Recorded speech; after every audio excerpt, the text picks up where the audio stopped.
Juan, okay, please. Okay, so hi everyone. Thank you for coming today to my presentation on a famous poem in the Sinosphere and even in Eastern Asia in general, which is the Chu Song, meaning the Ode to the Orange Tree by Qu Yuan. And Qu Yuan was born in 334 BCE and he died in 278 BCE. Qu Yuan was a nobleman of the Chu Southern Kingdom. And that Chu Southern Kingdom is a very important kingdom of ancient China. If you look at the map, at the historical map of that time, you will see that the Chu Kingdom is about the same size than all the 6 kingdoms together. So there is another particularity of the Chu Kingdom too, is that most of the other principalities did not elevate themselves to the rank of kingdom before 325 BCE. The sovereign of the Chu Kingdom decided to cross that red line in 706 BCE, and they have always been a kind of, let's say, outsider is maybe a little bit too much, but a little bit different than from the other principalities defined by the conqueror of the Zhou dynasty, having ruled truly China between 1046 BCE to 770 BCE, and from 770 BCE to 256 BCE as religious figures, political arbiters, and control models. Qu Yuan was a member of one of the 3 major landowners' families, the other one being the Zhao and the Jing.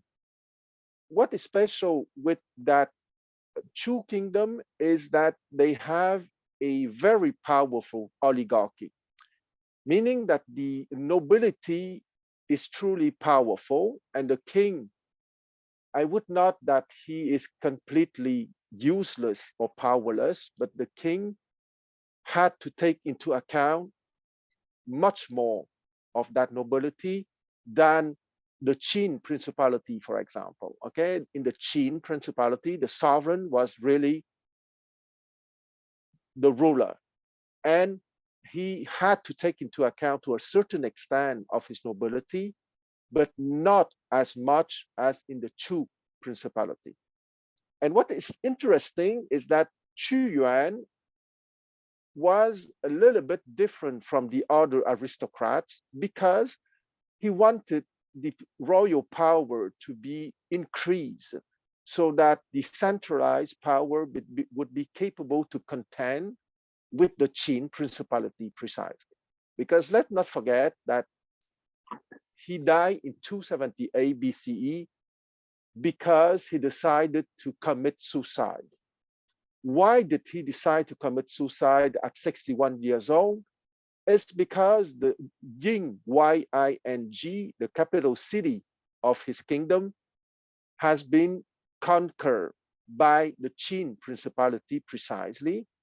And he considered himself as having been incapable to help his king, King Huai, his cousin also, to redress the principality in terms of improved administration and organization.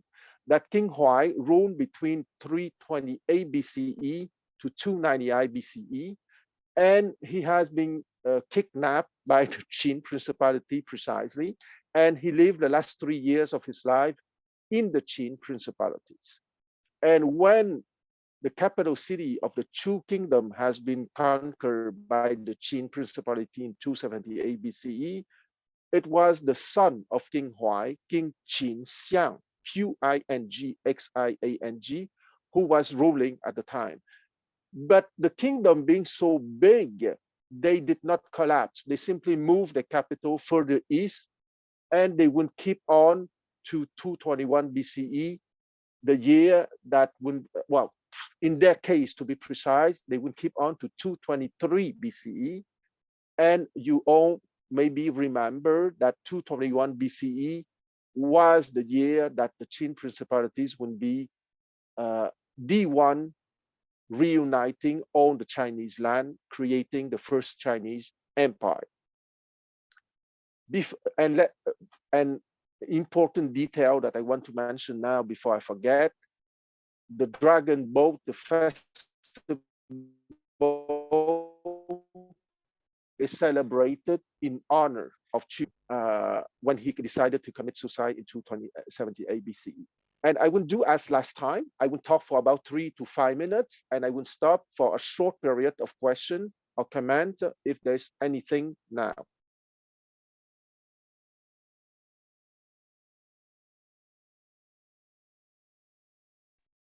Okay, no question.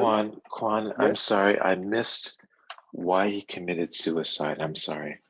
Okay, he committed suicide because in 278 BCE, Ying, Y-I-N-G, the capital city of the Chu kingdom, has been conquered by the Qin principality, which was the principal adverse kingdom of the Chu kingdom at that time.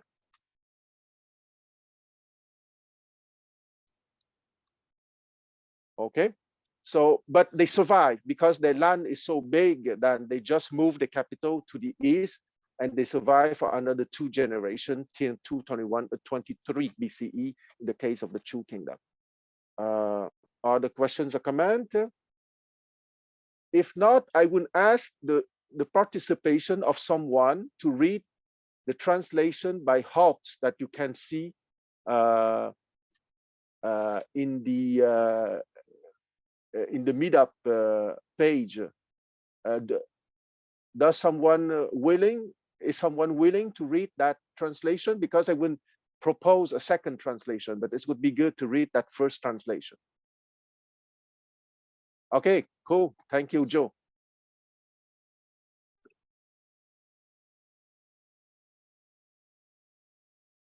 Fairest of all God trees, the orange came and settled here, commanded by him not to move, but only to grow in the South Country. Deep-rooted, firm, and hard to shift, showing its single purpose. Its leaves of green and pure white blossoms delight the eye of the beholder. And the thick branches and spines so sharp, and the fine brown fruits, green ones and yellow intermingling to make a pattern of gleaming brightness. Pure white beneath the rich hued surface, a parable of virtuous living.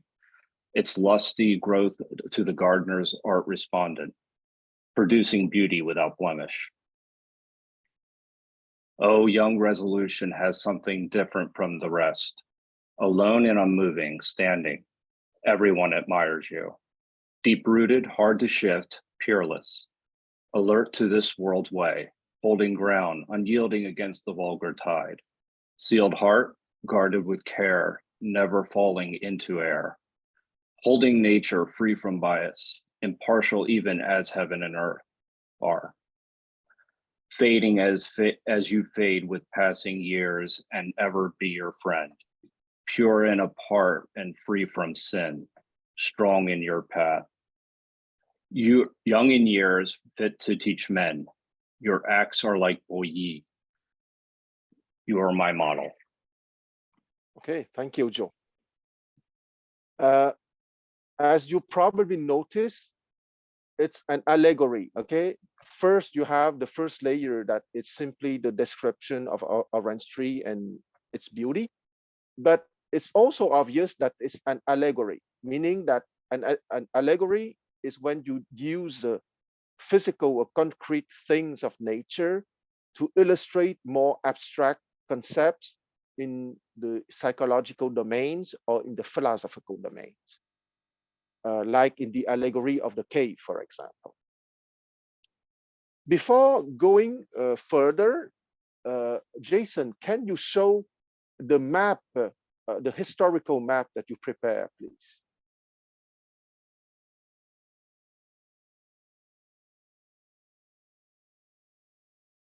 Okay, so everyone see the maps? Yes. Okay, so you can see that the Chu kingdom is a kingdom in pink, in dark pink, And you see very easily that it's almost the equivalent in land of all the other kingdoms reunited. Just 1 minute. Okay, no problem. Okay, we're back. Yeah, okay. So you can see that the Chu kingdom is really a big one, equivalent to all the other kingdoms reunited.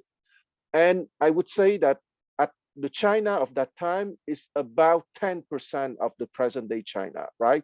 The present day China is about 10 million square kilometers. So 10% of 10 million square kilometers is more or less 1 million square kilometers, maybe a little bit more, 1.2, 1.3 million square kilometers. And the Chu kingdom, it's about 350,000 to 400,000 square kilometers, meaning a size of a respectable modern state. Do you have any question about that map? Yes, I think this map is probably around the spring and autumn era, because later on Chu destroyed the state of Yue. So they incorporated the state, the green patch to the east, I believe. You believe very well. This map doesn't represent a 3rd century BCE map, but a map a bit earlier, at the time of Confucius. But it gives a good idea of the size of the Chu kingdom compared to the rest. Thank you for your comment.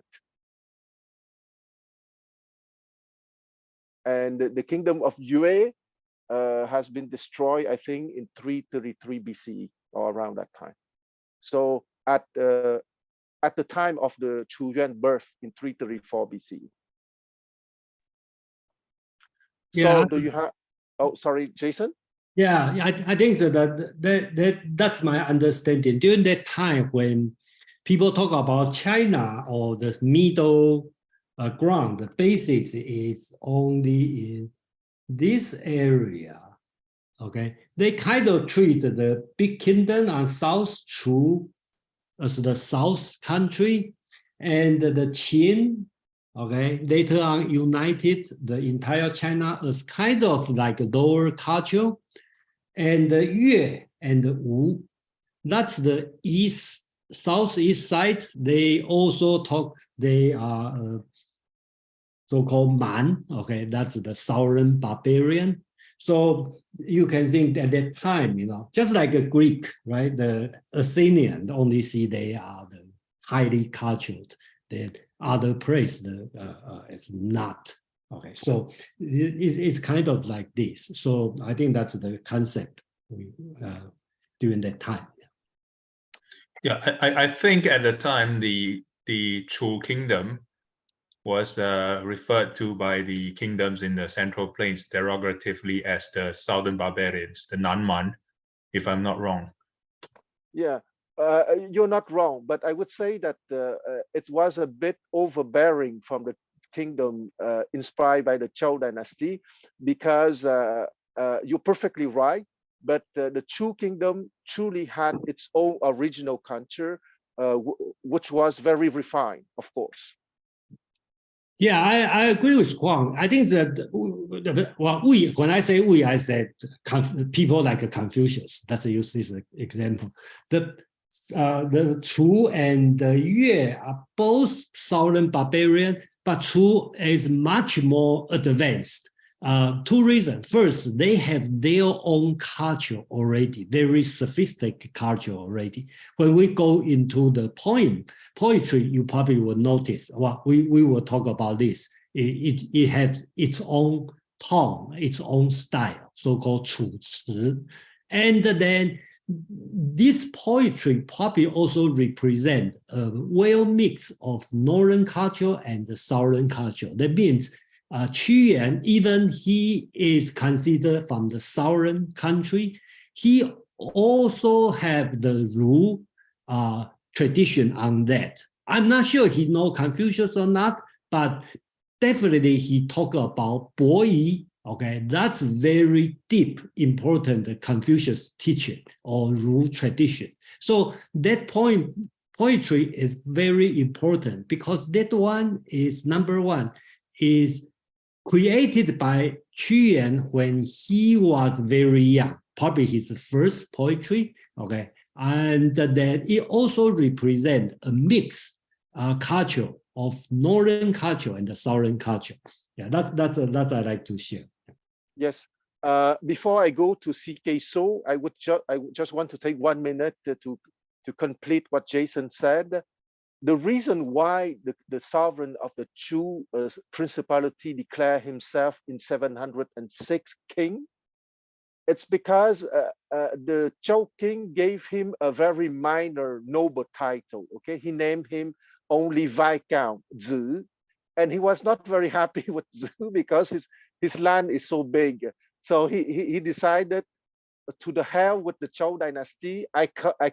I named myself king, and so they were special because from 706 BCE, the Chu sovereign is also a king, contrary to the other sovereign of the northern principalities, who would wait till 325 BCE to name themselves king, meaning that the Chu principality crossed that red line 4 centuries before the others.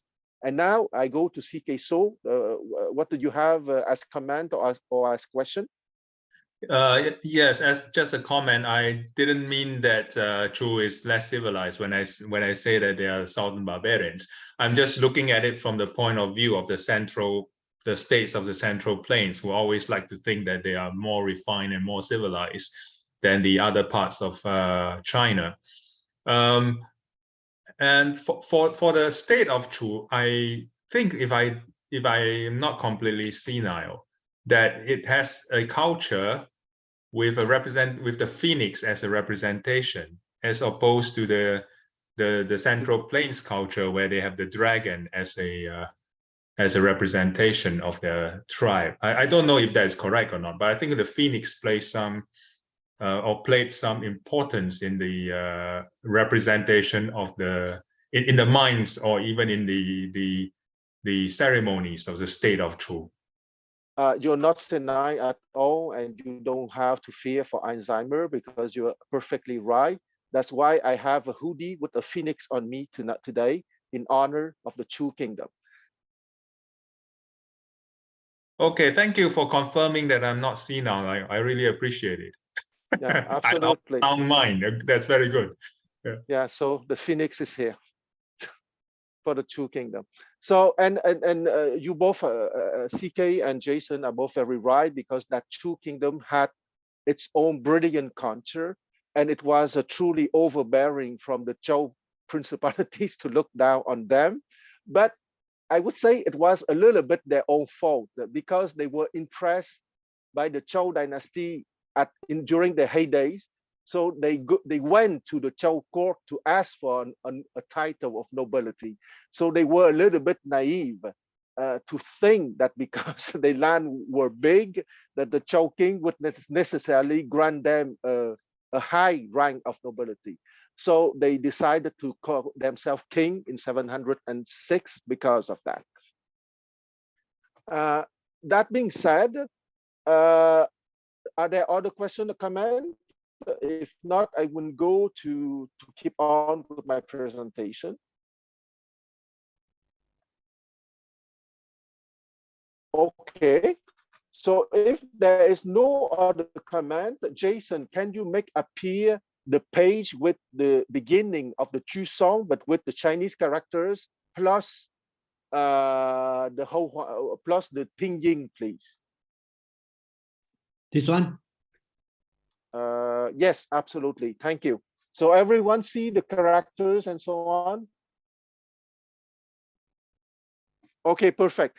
So I would like to talk about it's a poem of about 150 Chinese characters. Okay, it's not very long as most Chinese poems, but most Chinese poems are very dense. Okay, they have many layers of meaning. It's made by distich, D-I-S-T-I-C-H-S.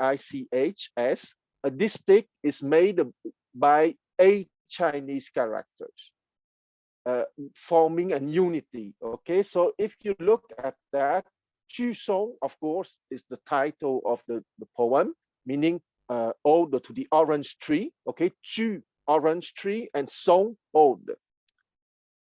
So if you look at the Joe read the first translation, and the first translation gave you an impression of the first layer, but a little bit of the second layer, meaning the allegory concerning the epistemological growth that I will explain here.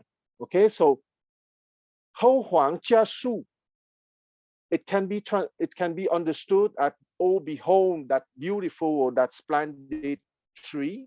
Okay, but if you look at the character, Hou has the meaning of sovereign. Huang has a meaning of august or majestic, and Jia has a meaning of excellent or outstanding. Okay, and Shu, of course, has a meaning of tree. But here you have to understand that each Chinese characters has many meanings.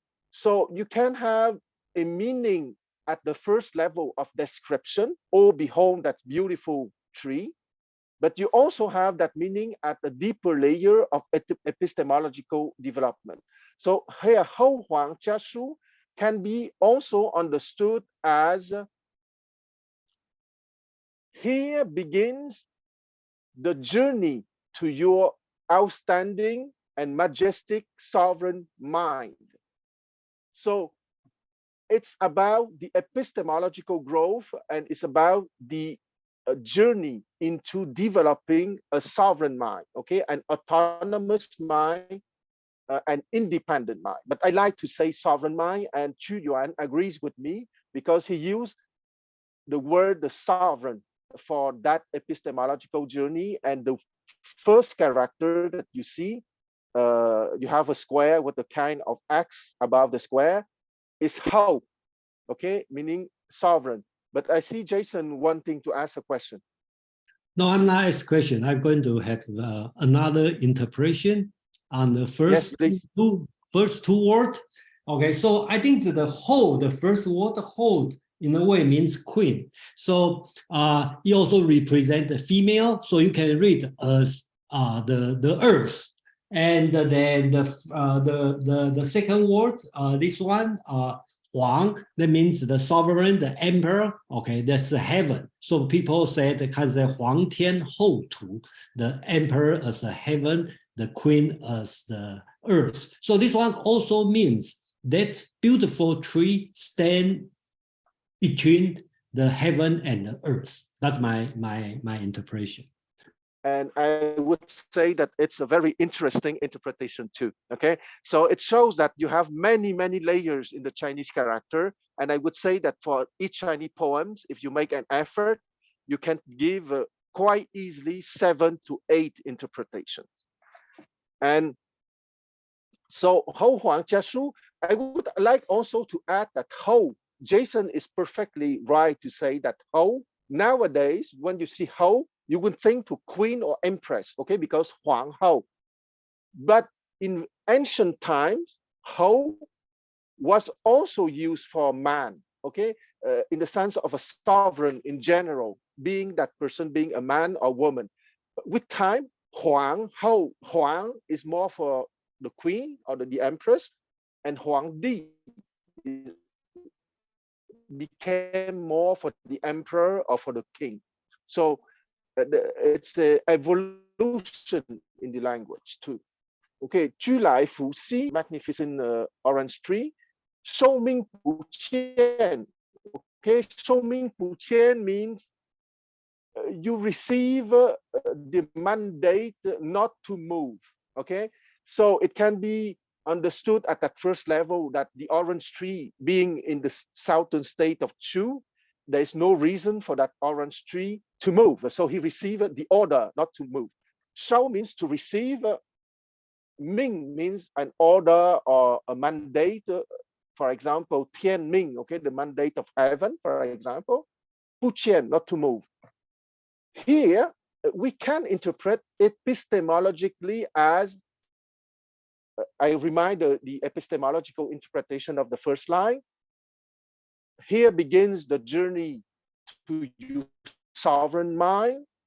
so that your sovereign mind would be unwavering. Okay, so your sovereign mind would not move or would not be overwhelmed by the circumstances. Okay, so that is the second layer of interpretation in the sense of epistemological growth.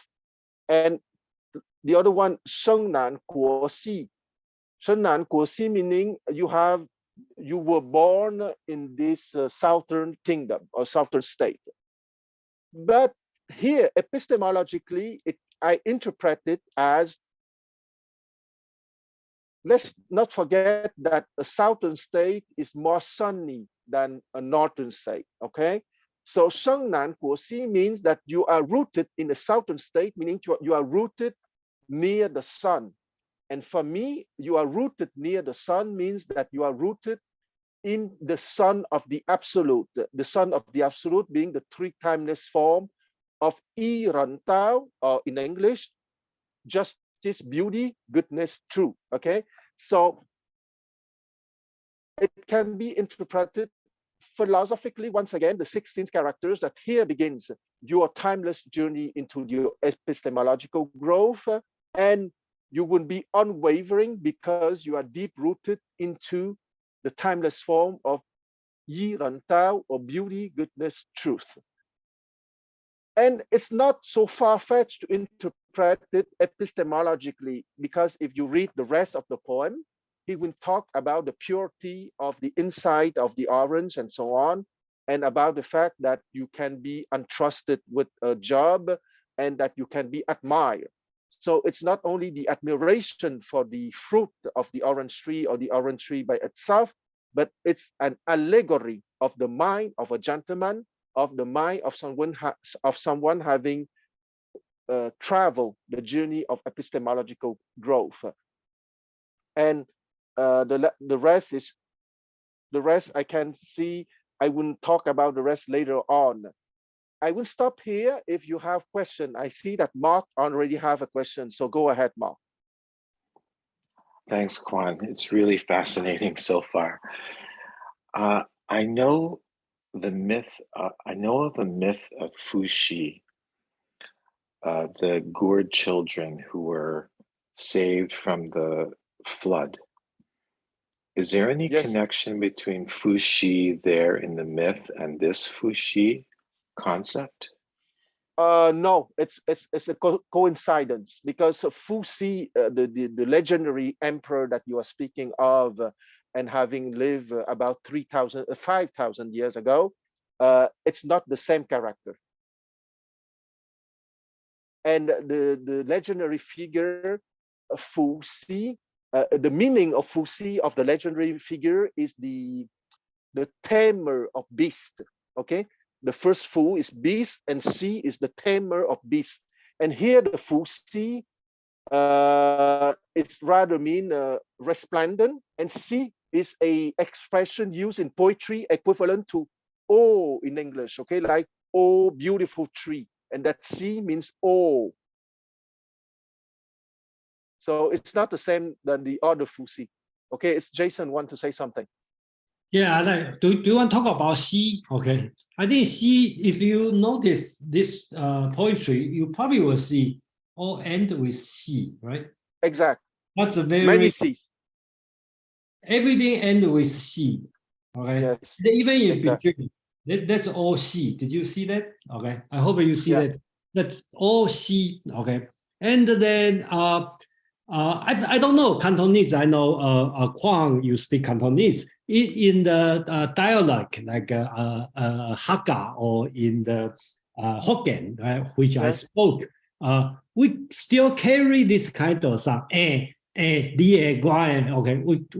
we constantly still say that, like okay. Yeah. So when I was in school, I mixed these words in the Mandarin region. People think I'm like uneducated, but turn out it's highly educated, because that's a deep culture here. So that's why I like to point out. And you probably don't see a lot.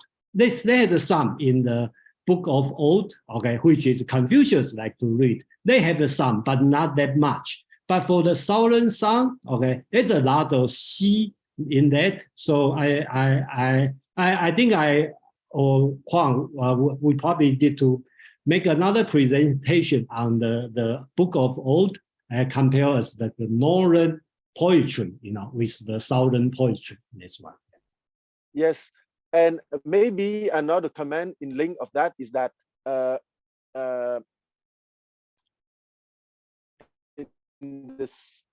in the southern languages of China are closer to the original Chinese than the languages of northern China, so that we kept many things which were used maybe 1,000 or 2,000 years ago, and which are not used anymore in the northern versions of the Chinese languages.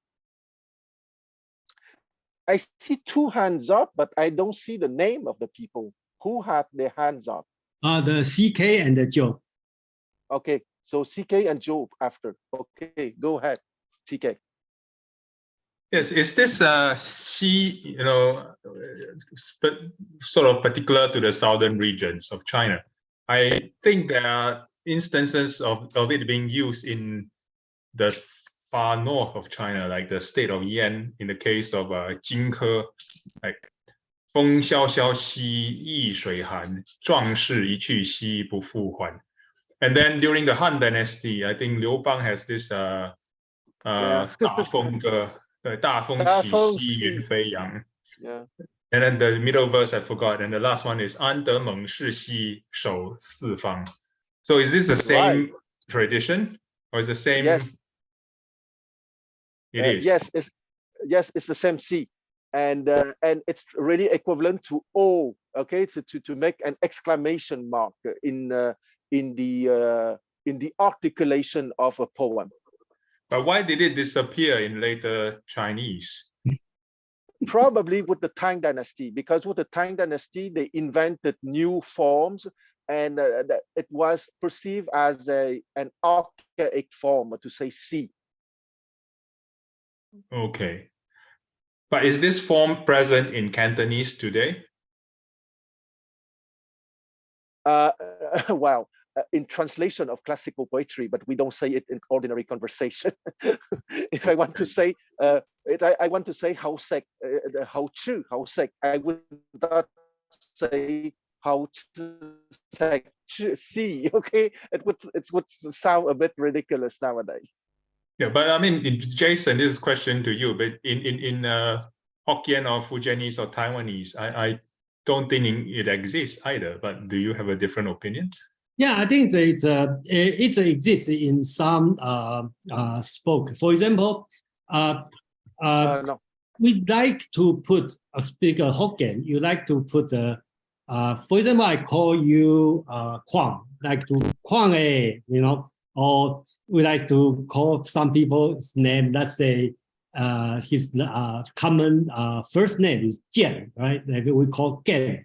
Then we probably will call Gen. Okay, so we will add some sound like a. Okay, as an expression, or it's a pause when you spoke. Okay. Yeah, but a is not the same as she. It's not the same. The tone change. The tone change. Okay, the tone change. If you listen to Hokkien, there's a lot of a. Mm-hmm. That probably come from she. Okay, but of course nobody's sure. But sometimes you pay attention on that. And right now, nowadays become less and less because being like normalized as a Mandarin, as a standard language. So a lot of local dialogue has gradually disappeared. People stop talking that. Okay, meaning the language start to extinct. And the reason is, I know that because Taiwan has more movement for the local language to start to reteach the language, the dialect for the young generation. Of course, this movement is very difficult, and I would say unsuccessfully because people don't want to learn. So yeah, you can't turn the clock back, I guess. Yeah, thanks. Yes. Okay, Joe. Yeah, I just have a brief question. I mean, Jason mentioned something about heaven, and in the first poem, it says fairest of all God's trees. How are like, where are you finding that? Like, can you point to that, Jason, or Jason, the different? go Yeah, ahead. these two words. That's I'm talking about. These two words, which is different than what Quang will explain. But in my understanding, okay, is whole. Okay, basics means the earth, because if you consider the earth as a queen, as a female, and then Huang, okay, means the heaven. Okay, so that's the male part. So basics, this very first sentence, the first verse, tell you about this tree, this beautiful tree. Jia means beautiful, okay? Beautiful tree stands between the heaven and the earth. Okay, so that's my interpretation. And yes, and Jason is perfectly right in his interpretation, because he chose to accept that how is specific for the queen.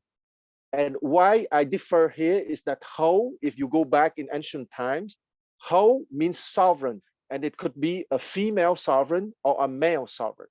So Huang, and Jason is right by saying that Huang means the sovereign, but Huang is also an adjective meaning august or majestic.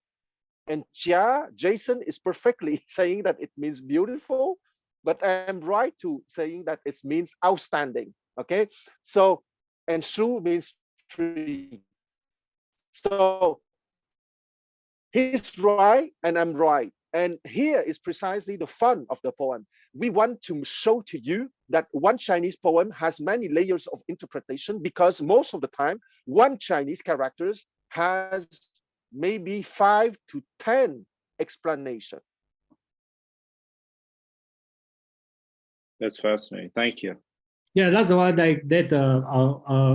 Let me make another commentary here. Is when people, probably a lot of people know, I'm working on the translation on the Dao De Jing analect art of war. Okay, compared to the poetry, my job is much easier, because in the philosophical writing, right? Because even like Huang said, each single word have many different, each single character have many different meanings.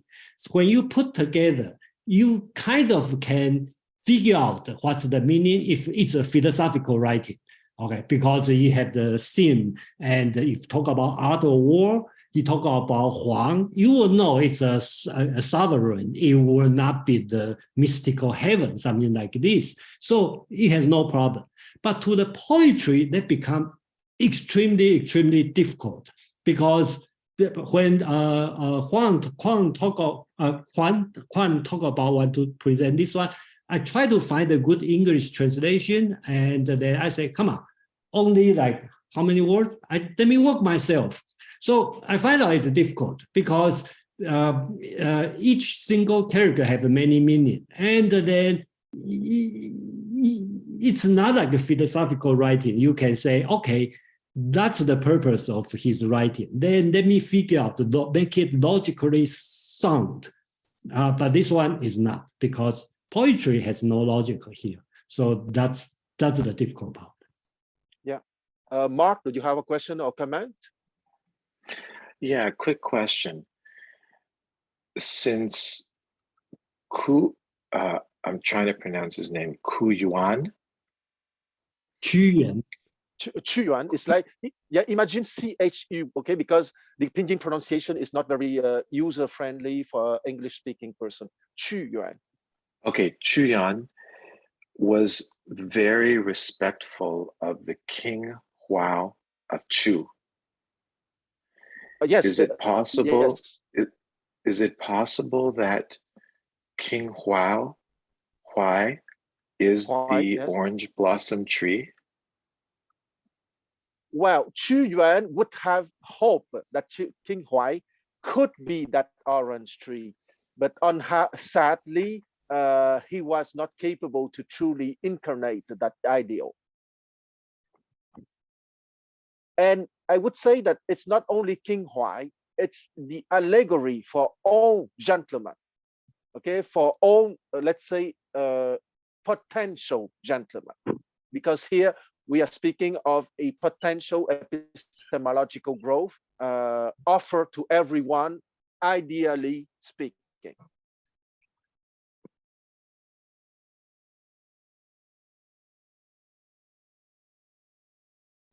Okay, if there is no other question, I would like to read another translation of the Ode to the Orange Tree, created by Guo Moruo. Okay, Guo Moruo, I will spell his name, is G-U-O, okay, but the G in Pinyin translation is pronounced like a K.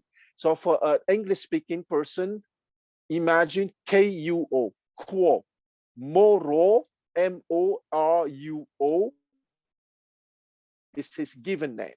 And Guo Moruo was a statesman, a poet, a historian, an author, a playwright. He was born in 1872 and he died in 1978. His life coincided practically with the life of Mao Zedong, okay, because Mao Zedong was born in 1893 and Mao Zedong died in 1976. And Guo Moruo died 2 years later in 1978. And Guo Moruo played a very big role in the revolution in China.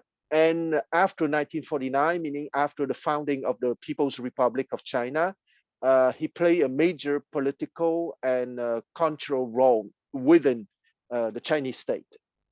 So I will read the translation from the play called Qu Yuan that Guo Moruo wrote in 1942. And let's not forget that 1942 was the struggle of the Chinese people against the fascism and the Japanese aggression.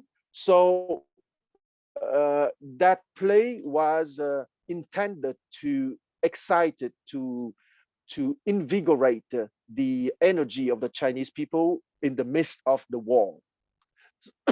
Sorry. So here is the translation by Guo Moruo. Here the orange tree is found, shedding beauty all around, living in the southern grove. From its late, it will not move. From its fate, it will not move. For at its root lies fast and deep, so its purpose it will keep. With green leaves and blossoms white, it brings beauty and delight. Yet foliage and sharp thorns abound to guard the fruit so ripe and round. Golden clusters, cluster green, glimmer with a lovely sheen, while all within is pure and clear, like heart of a philosopher. Grace and splendor here and one and are one.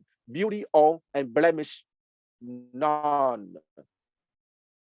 Your youthful and impetuous heart sets you from common men apart, and when contented I to see your resolute integrity, deep-rooted thus you stand unshaken, impartial, by no fancies taken, steadfast you choose your course alone, following no fashion but your own. Over your heart you hold firm sway, nor suffer it to go astray. No selfish wishes stain your worth, standing erect twixt heaven and earth. Then let not age divide us twain. Your friend I ever would remain, be noble still without excess, and stern but yet with gentleness. Though young in years and in complexion, yet be my master in perfection. Then Po Yi as your standard take, his virtues as your model make. So that second translation, because certain words have been used, the allegory of the epistemological growth is maybe a little more obvious than with the translation by Hawkes. But I would say that even with the translation by Hawkes, that allegory of epistemological growth was already quite clear. But I would say this second translation by Guo Moruo make it even more obvious. So I want to take maybe 2 or 3 minutes for questions, if there are questions or comments.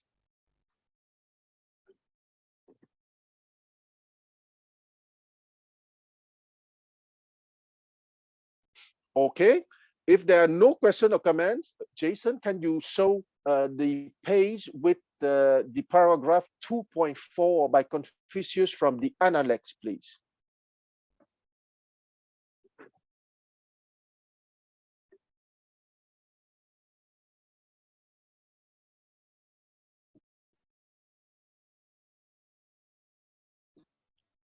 Okay, so do everyone recognize that paragraph?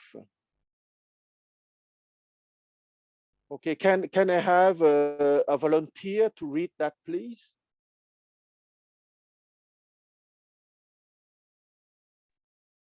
No volunteer?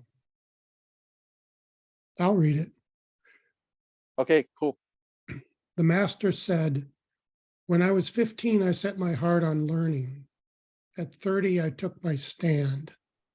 At 40, I was without confusion.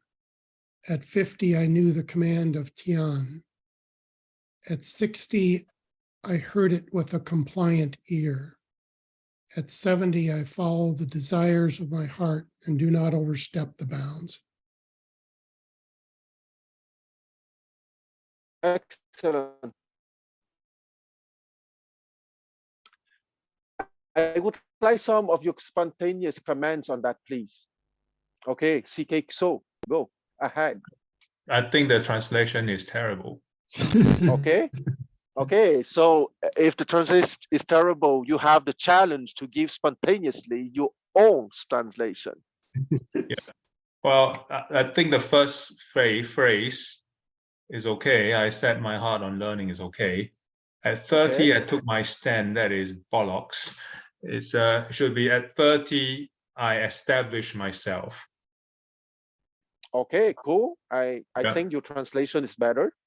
Yeah, and then 40, I was without confusion. Think at 40, I was less confused would be better, because I think Confucius was still not certain that he was totally not confused at 40, I think. Well, that's my own interpretation. Yeah, cool. At 50, I knew the command of Tian. At 50, I understand heaven's destiny. Tianming, which is a mandate of heaven. Right. Heaven's destiny is. At 60, I heard it with a compliant ear. That is a terrible translation. At 60, I am able to listen to all kinds of comments without being infuriated. Meaning I'm able to accept all kinds of opinions. And then the last one I think is fine. Okay, cool. I agree that at 60, it's philosophically it's not easy to translate that line. Okay, because Liu Shi are Shun. I would say that the translation at 60 I heard it with a compliant ear is technically correct, but it's not philosophically correct or literary correct. But before talking, I see that Jason wants to say something. Yeah, when Kwang asked me to put this translation, he said Dr. Eno's translation. So I copied Dr. Eno's translation here. I was thinking about use my own translation. So, okay. So I should have asked you to put your translation. Let me read my translation. Okay. Yeah. The master said, at 15, I had an aspiration to study. At 30, I was able to conduct myself in society because he knows Li. Okay. At 40, I have no doubts. At 50, I knew the mandate of heaven. At 60, I followed. the mandate of heaven. At 70, I followed the desire of my heart and did not overstep the bounds. That's my translation. Okay. So one thing I'd like to talk about is the word 耳顺. Okay. I think that this word ear, okay, is a mistake. Okay, because this should be this okay. That means and, okay, and also. So basically, in translation, you should ignore this word because there's no ear. So he's talking about because it's follow, right? At 50, Confucius is not confused. He has no doubt. And then 50, he has know the mandate of heaven. Then 60, he start to follow because he already retired. He already get out of the government job. So he started traveling around.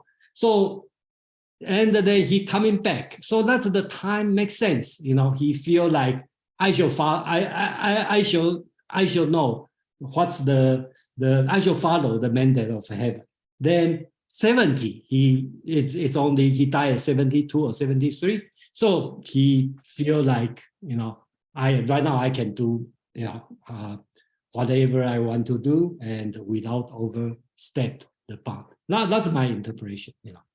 I think that your translation is really good because the fact that you translate at 60, I follow the way or the heaven is really good because what I said before when I talk to my friends is that at 60, I follow the mandate of heaven without complaining.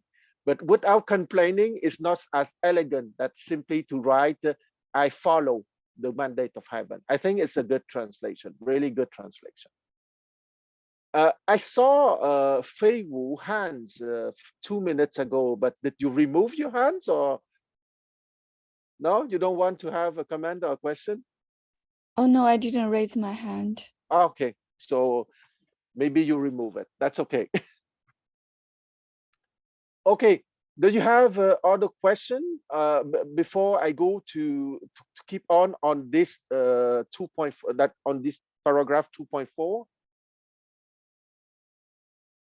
Okay, Fei Wu wrote that his life was a life of responsibilities and not happiness.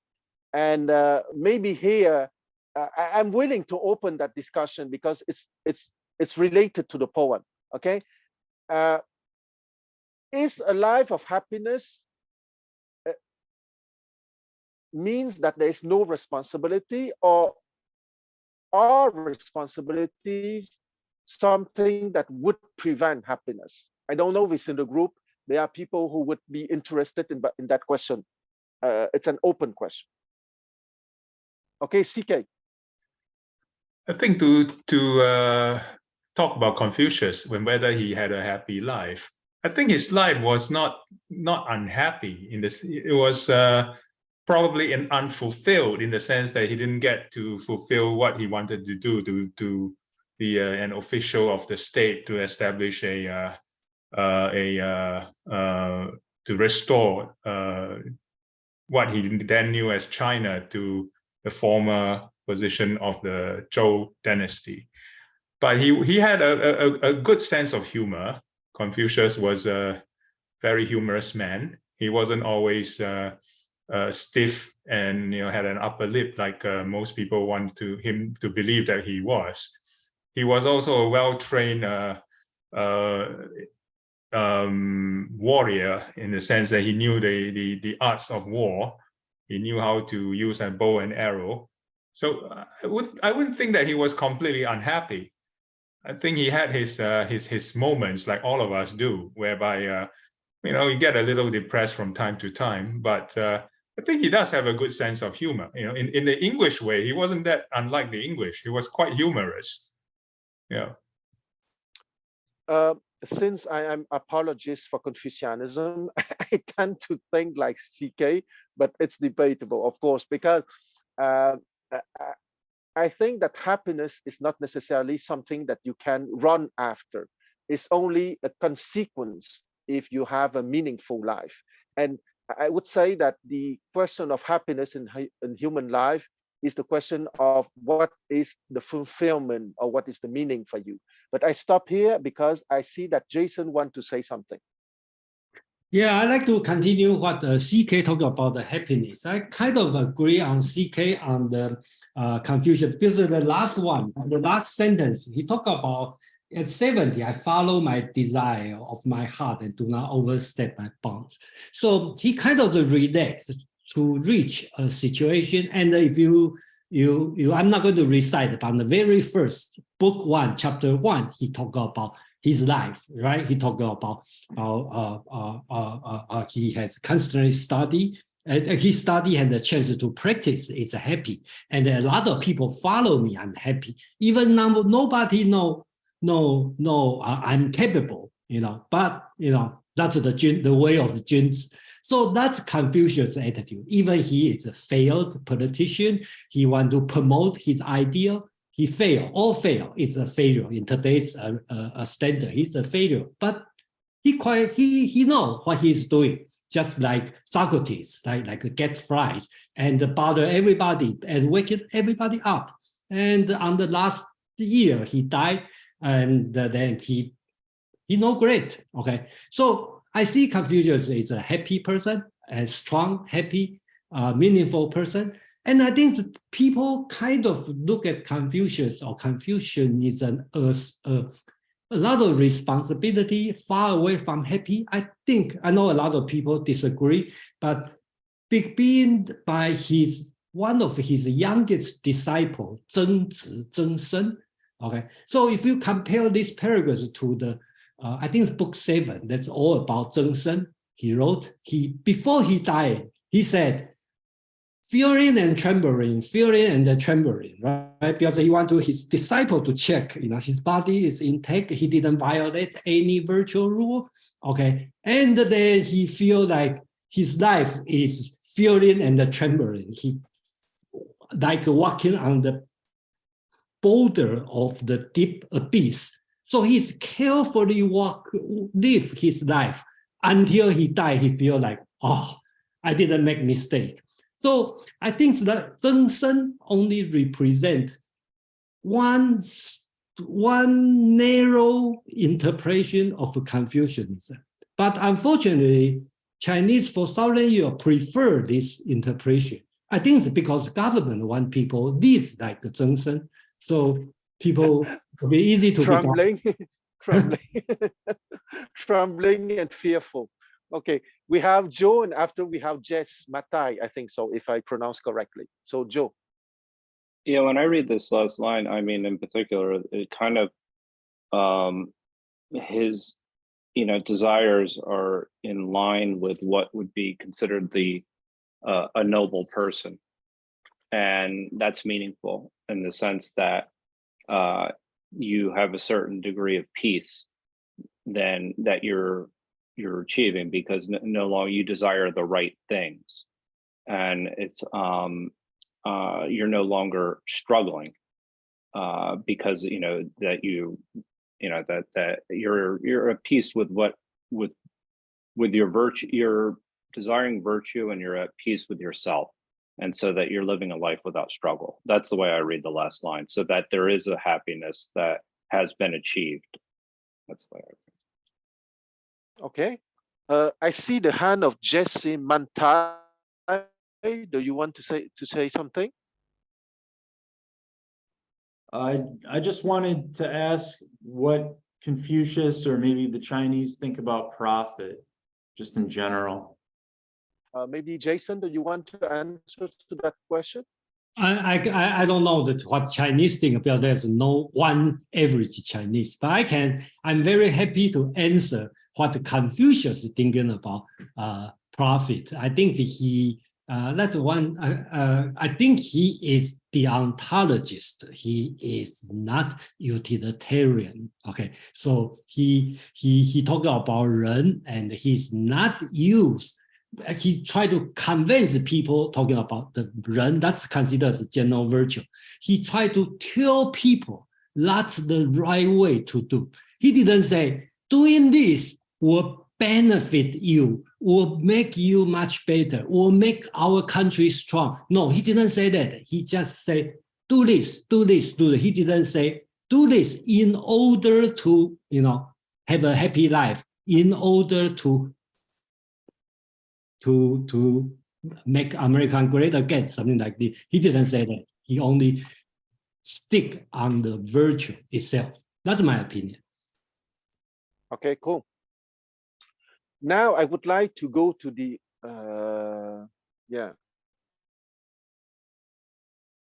Okay, I would like to go to the next step, which is Jason, can you make appear the page with the hexagram 家人卦?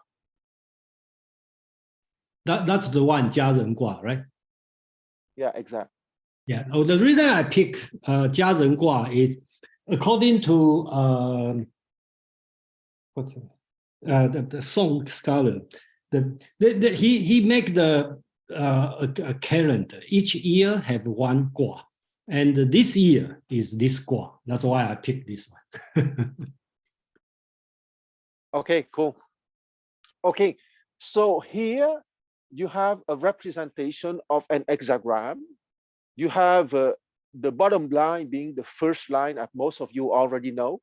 So the three first line from the bottom is called the lower trigram, and the lines 4, 5, 6 together are called the upper trigram. According to the according to the Shi Yi, the 10 winds interpretation refined by Wang Pi later on, and Wang Pi was born in 226 and he died in 249. The lower trigram is the animal kingdom and the upper trigram is the divine kingdom. Okay, what Jason called the ontological aspect. Okay, the three timeless forms of Tao, of Yi, Ren, Tao. Yi being the fourth line, Ren, goodness being the fifth line, and Tao, truth, the way for the Chinese, being the sixth line. So epistemologically speaking, the first line represents the senses perceptions. The second line represents the intellect, meaning the words, the concept, the images.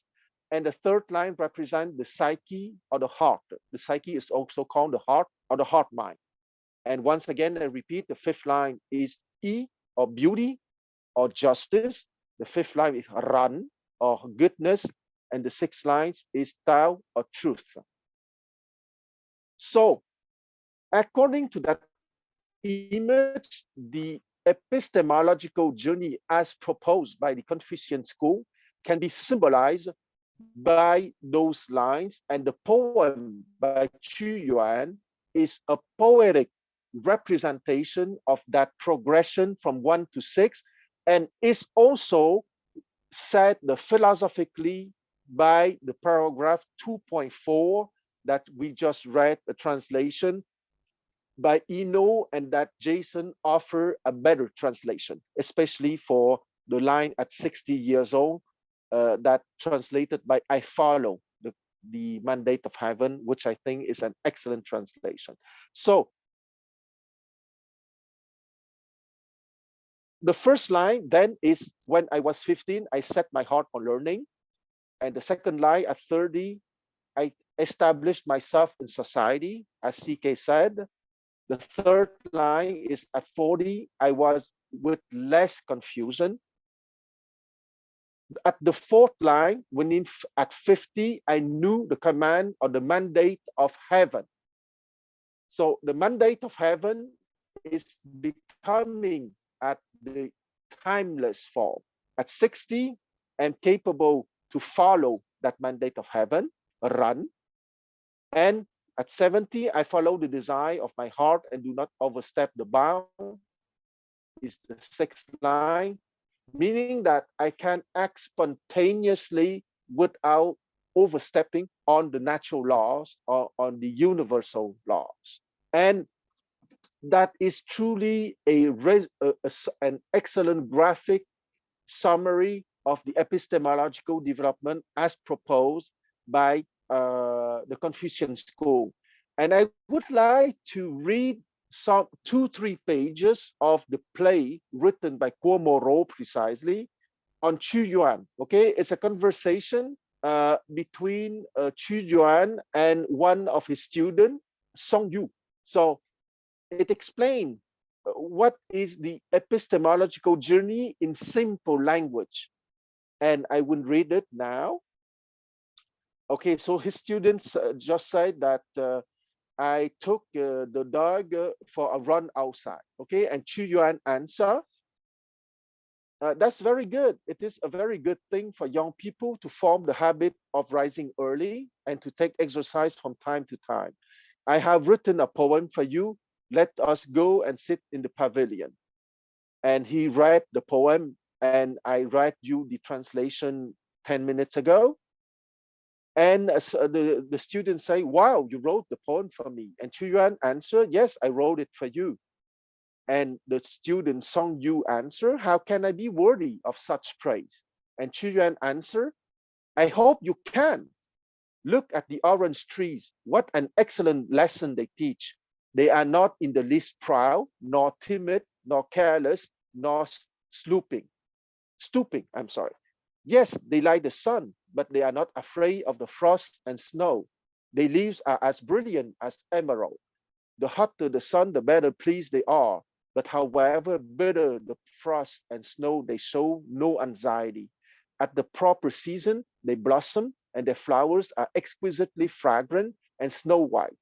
At the proper season, they bear fruit, and their fruit is perfectly round and full of color. From green, they turn to yellow, from yellow to red, and inside, see how transparent they are, how pure and clear. He showed the inside of the split orange, and you remember the line of the poem saying how pure is inside the orange. Yes, it's the inside of the orange. They blossom and bear fruit, and anybody can eat them, and their fruit is sweet and delectable. When people eat them, they do not complain, and when nobody eats them, they feel no resentment, for they are entirely magnanimous and free from selfishness. But if you were to say that they are willing to please anybody without showing any spirit of their own, you would be wrong.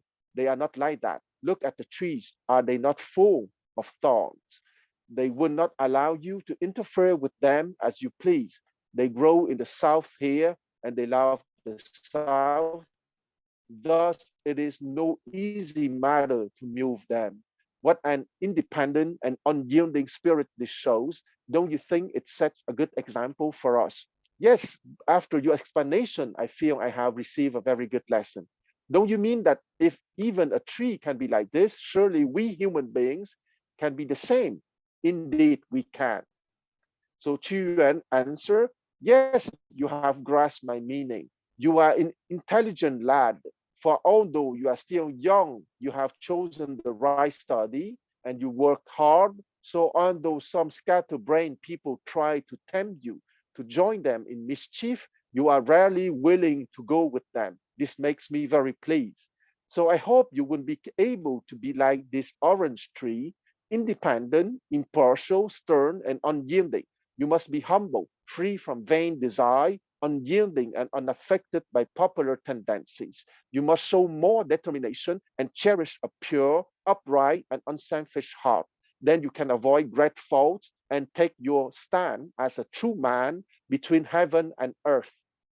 If you attain this, I would like to remain your friend forever, regardless of our difference in age. If you can attain this, even though you are still young, you can be the teacher of ordinary people. However, you must not be over proud, but stern with gentleness. Only when you reach the crossroads of your life, you must not stoop at all, nor yield to temptation. You must imitate that great man of old, Po Yi, who starved himself to death on the Shaoyang mountain. For better starve to death rather than lose your integrity. So I will not read the whole play because it's in 5 acts, but I just read to you the part of the play reflecting the explanation of the poem and confirming that poem is really about, at the deeper layer, epistemological growth, even if at the first layer, it can be understood perfectly as simply the praise for the physical beauty of the orange tree or of the oranges. So do you have any question for that part? Or comments, of course, if you don't have a question. Okay, CK. Why would Guo Moruo use Qu Yuan as an example during the in 1942 during the Sino-Japanese conflict? Because Qu Yuan ultimately, committed suicide, and the state of Chu was destroyed by the state of Qin. It sounds like a strange metaphor to use during the war of resistance against Japan. Does it mean that Japan will eventually overwhelm China and then everything will be lost? Sounds to me really weird. I think that you have a very strong point, I have to admit, but I would say that we have to go rather to the ontological level, meaning that he wanted to promote a certain spirit of resistance and of heroism. I would say it's rather that, but I have to admit that you have a very strong point. Can I Jason? speak? Oh, sorry, Fei Wu, go ahead. Because Qu Yuan advocated self-sacrificing for patriotism, which resonated with the communists, which the communists resonated. They advocate sacrificing our individual happiness and needs for the collective good. So-called collective good actually is equal sharing of misery. Yes, that's a very interesting comment, Sue. It's certainly worthy to be discussed. I think that Jason first, and after CK will come back. Yeah, I think Fei Wu already talk about what I want to say. Yeah, thank you. Okay, so CK now. Well, but even for the communists, they have always advocated, preserving the strength and to fight another day using guerrilla tactics, and to only engage the enemy when the circumstances are correct. So if you look at Mao's retreat, his strategy, it advocated on protracted war, and also on when the enemy advances, we retreat. When the enemy retreats, we advance. When the enemy stops, we harass. So is not, they're not asking everybody during the war of resistance to sacrifice themselves. So if everybody behaves like Qu Yuan, they jump into the river, there will be nobody left, right? So what is the point of using this symbol? There are many other symbols in Chinese history. If we want to use it, like 祖敌闻鸡起舞, that's another one, or even 勾践, for example, 卧薪尝胆, that's another one. So I mean, using Qu Yuan is very weird to me. It doesn't make any sense. Well, Yes. the communist philosophy is terribly confused itself and contradictory, but they definitely try to mobilize people to sacrifice themselves, to die for the country, for the great good, with quotation marks. So actually, Yes. it's for their control and coerce by the people who lead the party. Okay, I see Jason. Yeah, let me. I'm not trying to defend for Communist Party. Okay, I have no this reason, but the only thing I want to say is kind of respond to what CK make a good point. Why you pick a Qu Yuan, right? So let me try to make a reason for Guo Moruo. I'm not saying I'm doing this for Communist Party or for Guo Moruo, which I'm not agree. Okay, I think that he want to remember Qu Yuan commit suicide. It's not like like a martyr, right? He's not like I'll sacrifice myself so I can achieve a greater good. I think he kind of depressed, and then he feel like it's no use, so he commits suicide. Okay, and so I think Communist Party want people to wake up. Okay, this is your country. Okay, be aware of your country, and then forget about the suicide part, because to the last minute somebody will save you. And I try my best to defend for Guo Moruo. So that's the thing I want to say. The reason I say that is a little bit for the next week. We're going to talk about the Kang Youwei and the Liang Qichao, because there's also another people. He's not committed suicide. He Tan Shitong, he can escape from execution, but he decided to stay, and he has a reason to be killed or be beheaded, okay, by the Qin dynasty. Okay, so that's kind of related. I'm not saying we encourage people doing this. No, definitely it's wrong thing. But but they have their own reason. I'm not saying I agree, but they have their own reason. My point was that self-sacrificing and sacrificing individuals for the collectives was one of the so-called virtues the communists promoted and advocated, and brainwashed their people to be. But of course, the communists, of course, there are other values they also promote. Self-sacrificing is just one of them. But the Communist Party represents the darkest part of the Chinese collective unconscious. Can you repeat the last phrase? It represent what of the unconscious of what? The darkest,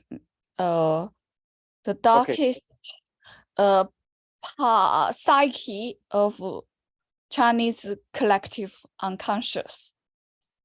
Okay, I understood. Okay, CK? I think Guo Moruo used just the wrong representative. That's all.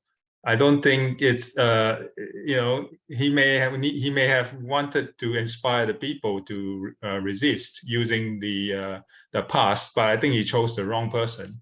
That's because I don't think the communists were into asking people to sacrifice themselves for no reason or just to sacrifice themselves. That's not the point. They have always asked people, at least their own soldiers to and the people under the control to live and fight another day, and only to sacrifice at the last when there's no other option.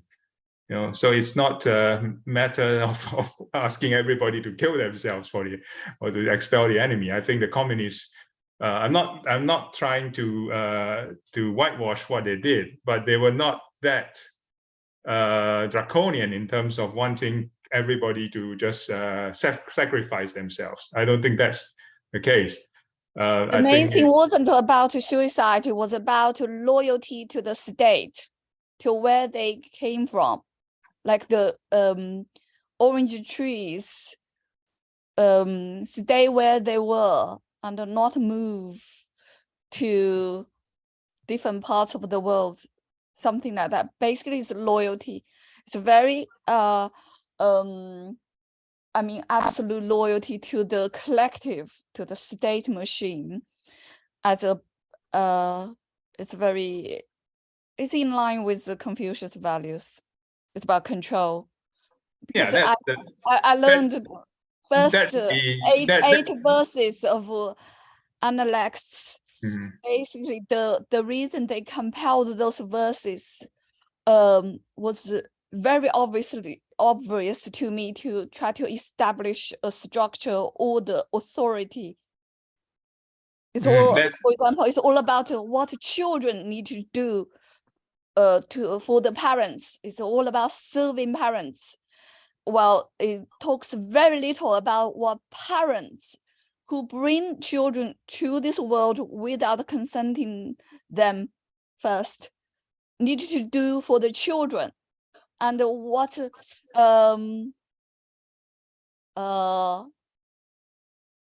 citizens need to do for the state, what the young need to do for the older. It's all about order and authority. And they were trying to establish this hierarchical structured system without considering people's individuals' happiness and needs and rights, inalienable rights. I think that just what Fei Wu just said is very interesting, and I think at the end I would like to make a general comment, wrapping up all the comments that have been said. But before that, I would like to go to Mark. Yeah, thanks.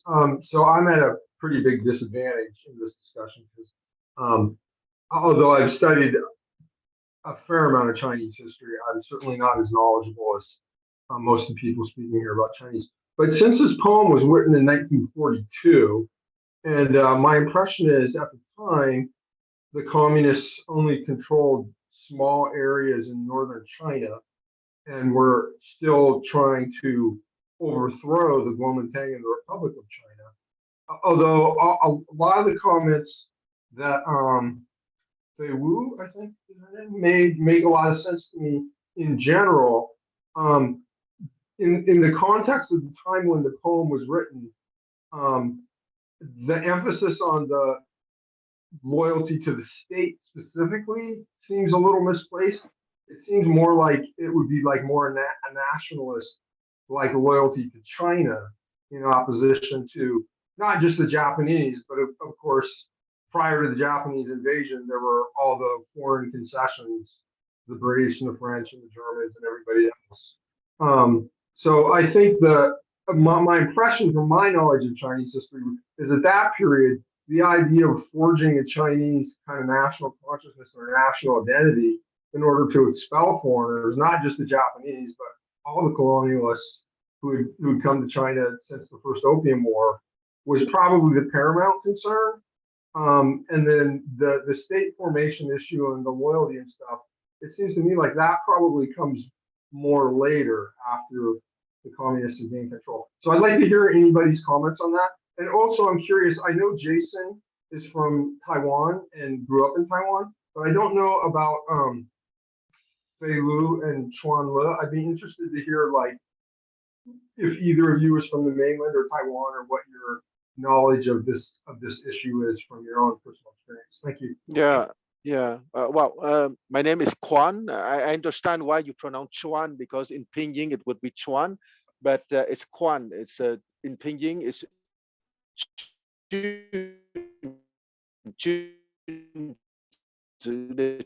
Jun. So I was born in Hong Kong.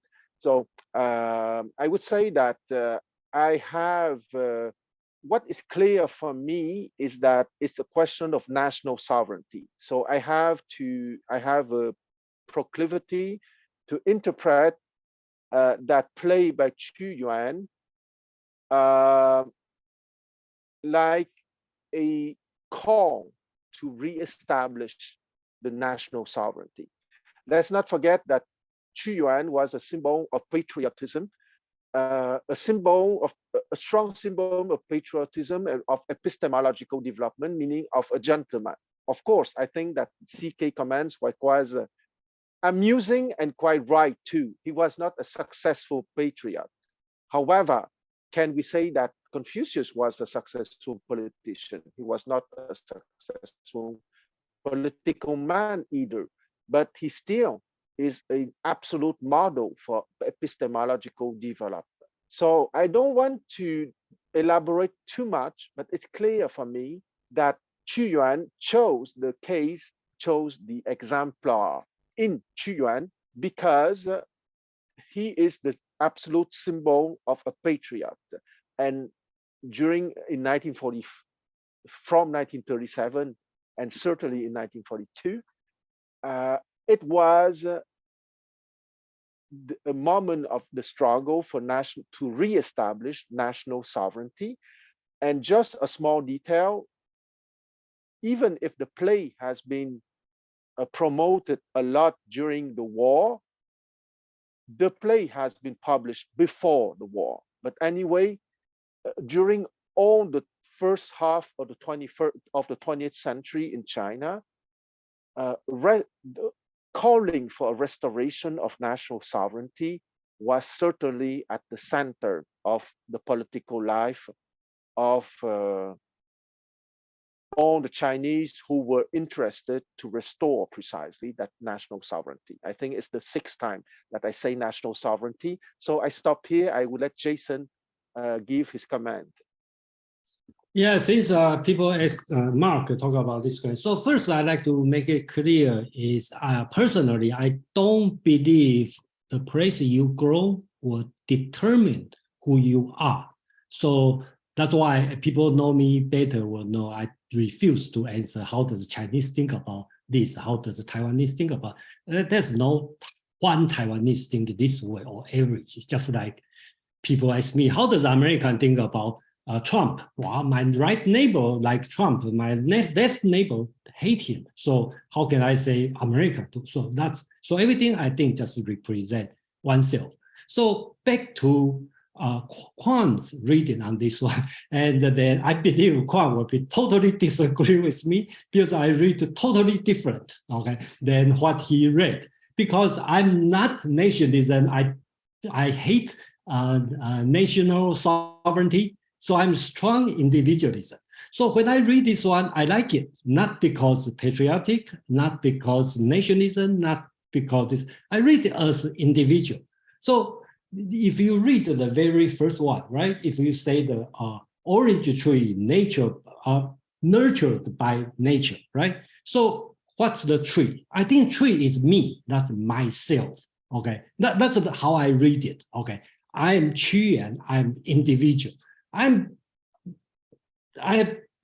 According to historical account, he's handsome, tall, and talented, well-educated. So if I'm this person, I will feel like I'm very well nurtured by the nature, by heaven and the earth.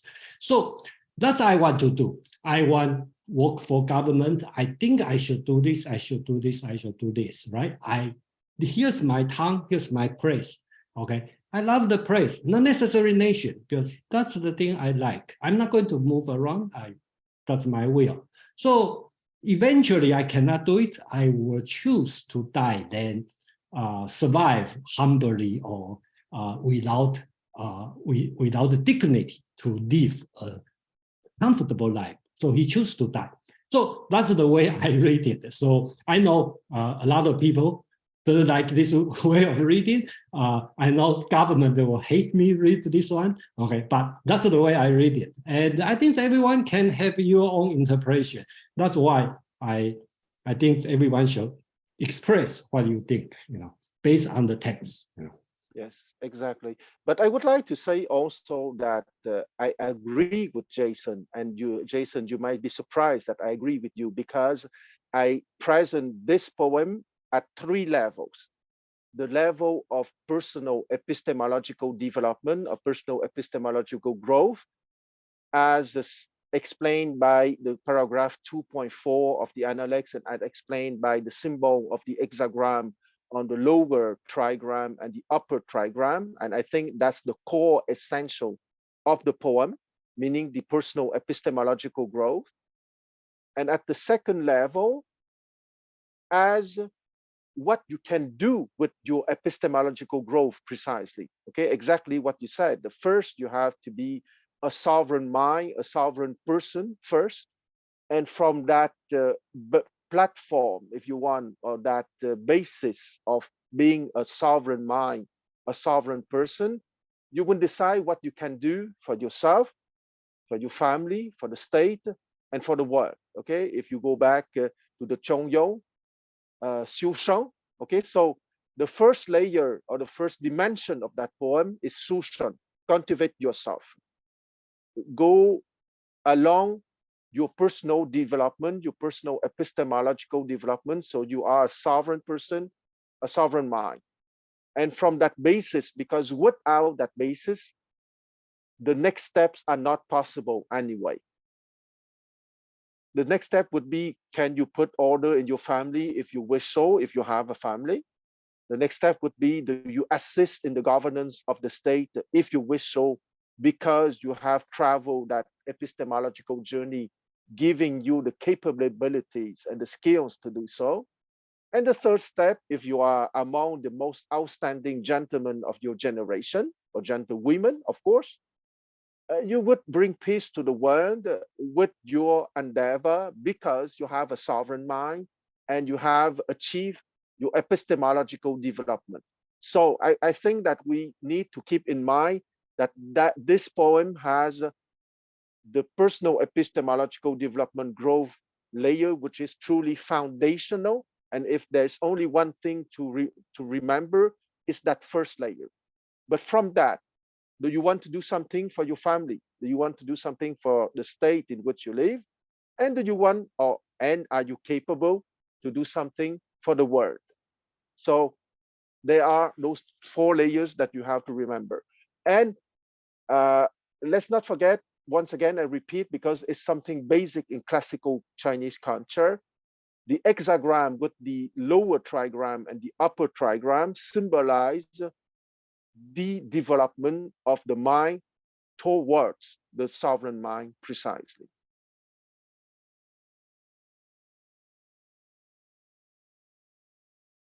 Question or comment on what we all discussed together?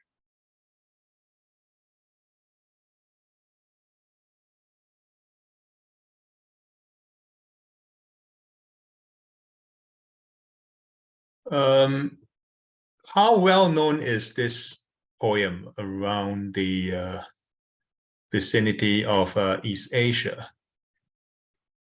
Wow. When I was a child in Hong Kong, it's a poem that is quite well known in my circle. When I speak to Korean or Japanese or Vietnamese friends, they know that poem. I don't know in your case, how do you, what is your experience for that? In my case, actually, I'm very ignorant of this poem. Okay. I'm not well versed in poetry at all. Okay, interesting.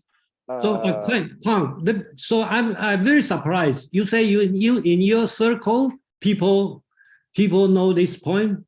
Yes, people know this poem. In Hong Kong? In Hong Kong?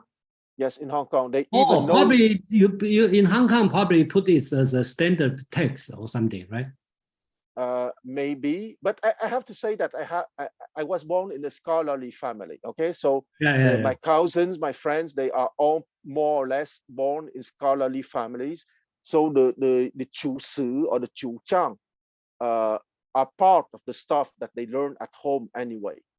Okay, so I think that's why I like to ask, because I born in the merchant family, so so we don't know much about anything from my family. So, but I, as a Chinese classic lover, since I was young, I read some others, but not this one, like Huai Mei Ren, okay, and a few, because there's one period I really like the Chu Ci, okay, the Southern Song. I really like it because whatever school teach, whatever school doesn't want to teach, I'm interested. So school teach the Confucius, so that's why I go away to learn anything school not teach. So I don't know this song, but I know others from Chu. Yeah. Okay. Okay, Fred, want to say something? I didn't know this poem. although I had heard of Qu Yuan before, but I really appreciate the layered interpretation of this poem.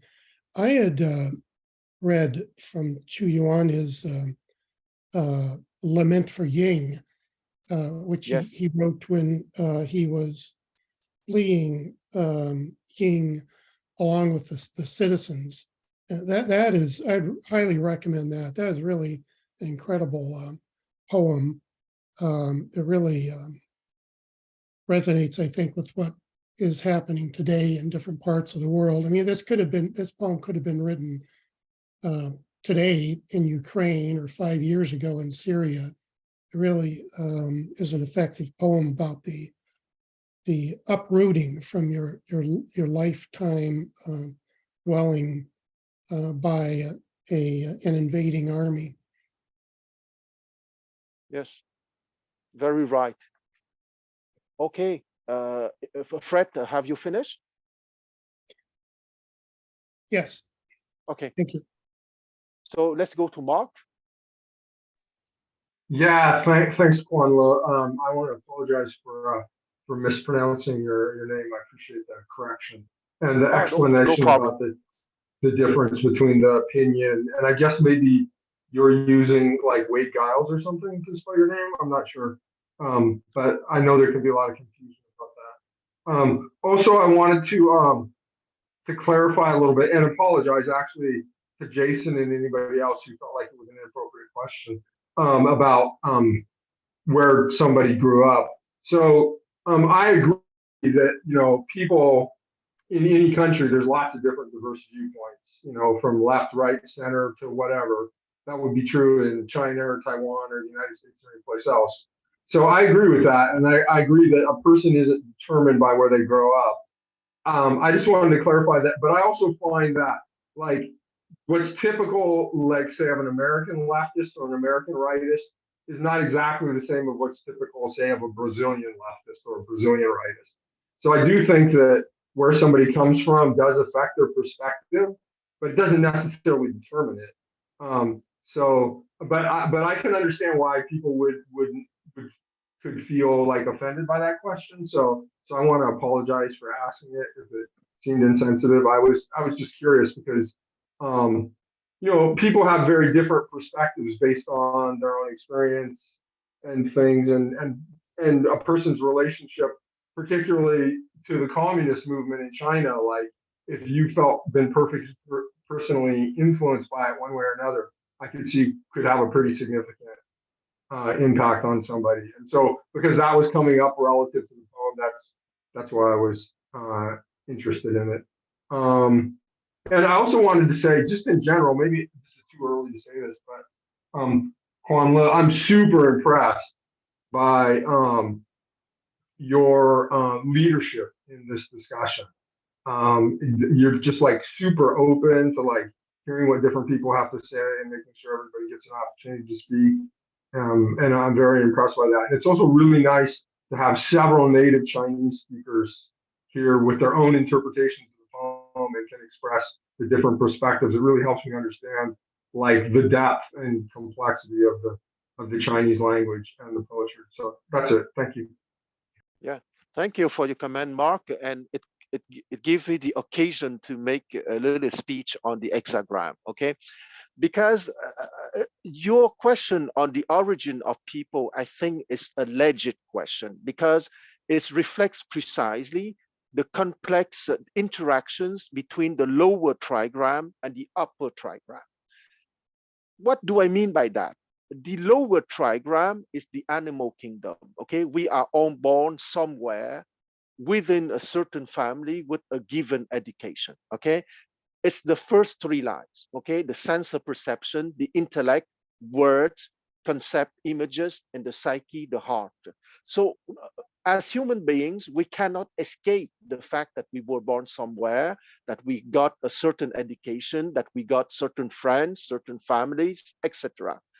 But that is the challenge of our human condition precisely, not to live only on the level of the lower trigram, meaning of the animal kingdom, but also to go on the epistemological growth to the divine kingdom or to the upper trigram, symbolized by the timeless form of beauty, goodness, and truth, or in Chinese words, Yi Ren Tao.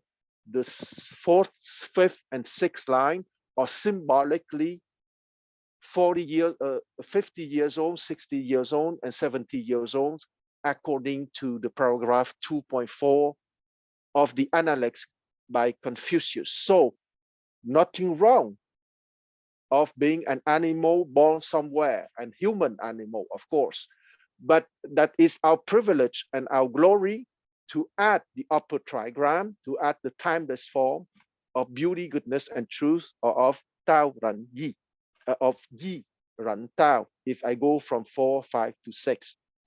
And I think, Jason, that we can finish that very interesting interactions today with the famous song, which is a song using the words of the maybe the 32 or 33 first of Qu Yuan poem. Okay, let me do it. So actually, does it? But just 1 minute. Let me stop this. Let me.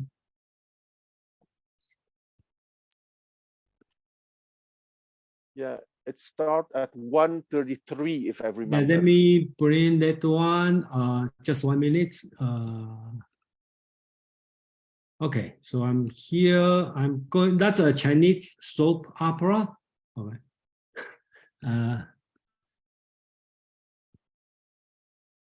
So can you see the screen? That's yeah. Yeah.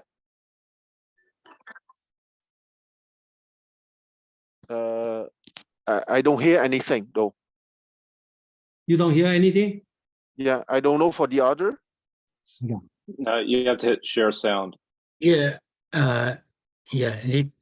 Jason, you could share your sound on the Zoom. On the Zoom? On the Zoom? Yeah. You could choose the Which one? menu. You could Share sound? yeah. Share computer sound. Got you. I got you. Okay. Yeah. You're right.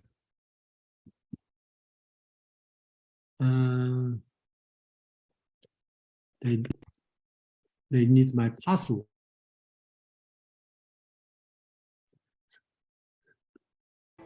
Here's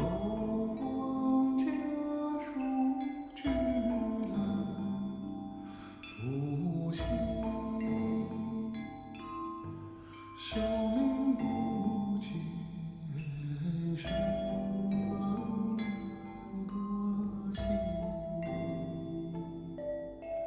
深固难兮，更壹志兮，绿叶素荣，纷其可喜兮，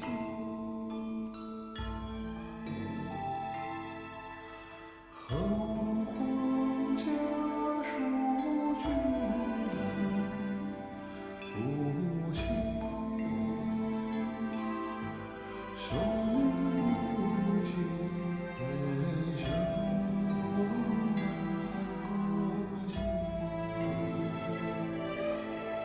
深固难兮，更壹志兮，绿叶素荣，纷其可喜兮。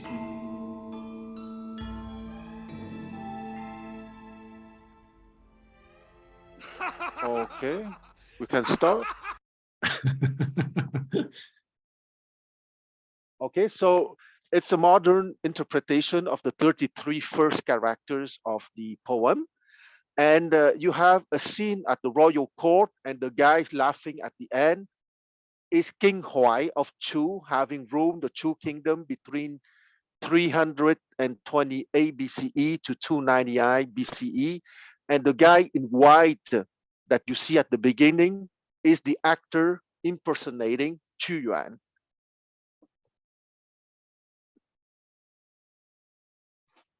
So to give you an idea, and I have to admit, I like that song. It's a good interpretation of the poem for me.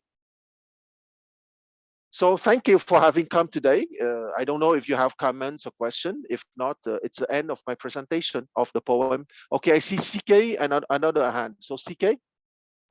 Yeah, just a very short comment. The sounds that were uttered in that clip shouldn't be Mandarin, but it is Mandarin. So Yes, that exactly. Mandarin didn't exist at the time. So it's not the correct sound, but that is as close as they could get, because I don't think they know how people spoke at the time. There are researchers that are done for that, but I would say that it would not necessarily be appreciated by our contemporary ears, I would say. Joe. I just want to say thank you for actually covering this poem, because one thing that it did do is that it kind of brought together both the translations, the interpretations, as well as some of the historical context that has actually helped me out with understanding the geography of the land, and as well as the politics of the time. So I very much appreciate you covering it in this manner, because I think it makes it for me, it made it a lot more clear by being able to follow the poem and then the history of the poem. And then just even looking at some other poems in addition to this that were there was the Li Sao poem as well that was very popular. But anyway, so I just wanted to extend my appreciation for that, because I think this is helpful for me. Well, thank you very much, Joe, because I think that it was my intention to put a certain context on the poem, so to make people understand it better. So thank you very much for your kind words, Joe. So now, Mark. Thanks, Quan. I see you as the orange blossom. With your strong knowledge of history, you're very rooted and firm. And with your insights, the fruit of your knowledge are your insights, which you are sharing. I did put a question in the chat about the hexagram, and I don't know if it's relevant at all. I just thought I would mention it. Please. With the lower trigram of the broken line sandwiched between the two lines of heaven, I thought represented fire in the Bagua. And exactly. the upper trigram I thought represented wind. So exactly. I was wondering if that's relevant at all to our interpretation today. Well, how I feel why Jason chose that trigram, because Jiaren Gua means the family members or the community, and I was very happy when he chose the hexagram community, because we are a community, so it's about us. I choose it not because this, but you have a good interpretation. I choose it because this year is Jiaren, and the last year is Ji, I think, the number 63, I think. So personally, I don't believe this, but I follow this. So that's why I choose this one. But good interpretation. Okay, so thank you very much, Mark, for your kind words. So before we end, thank you, Quang, and for all this one. And look, guys, it's great, and I also learned a lot. And I also noticed how much cultural difference, even when you. I know you sounds like this song is much more popular in Hong Kong, during your time. I believe, because when I search for the song, I also find the very old version of this song, okay, but they sing in Cantonese. And when I was young, I watched a lot of Cantonese soap opera. And then during that time, the Cantonese in Hong Kong really make a lot of good movie, and then a lot of soap opera. And then as a Chinese classic lover, I noticed they'll, even they don't speak Mandarin, but they'll, at least in the entertaining business, they are pretty good to making the music and the lyric, okay? And the song and the words are beautiful, beautiful written. You know, I really admire, you know, people during that time. You know, yeah, that's the only thing I want to say. Yeah, and probably we can finish in one more question, then we finish, and then next week continue. We do the Western philosophy in China. 2 person, please sign up, and then we will have a different experience about philosophy. Yeah. I see the hand of Connie. If maybe she wants to say something. Yes, I just wanted to quickly, Jason and Quan, I'm in some other groups, as you know, with you during the week, and have been for a while, and I have so much regard. I've learned so much from both of you, and normally on Saturdays I'm not available. I'm so thrilled I was today, and thank you for everything I'm learning from you. Thank you. And CK, maybe a last comment. CK. Yeah, hopefully this is not a comment that's too long. Regarding the phoenix symbol, the state of Chu encompasses today's Hunan and Hubei provinces, I think, in China, along with some other provinces. There is a saying in Chinese, and I'll say this in Mandarin: 天上九头鸟，地上湖北佬. I think that is also a kind of a nod to the heritage of the Chu Kingdom, isn't it? Absolutely. Absolutely. Okay, yeah. I just thought I'll mention it. Yeah.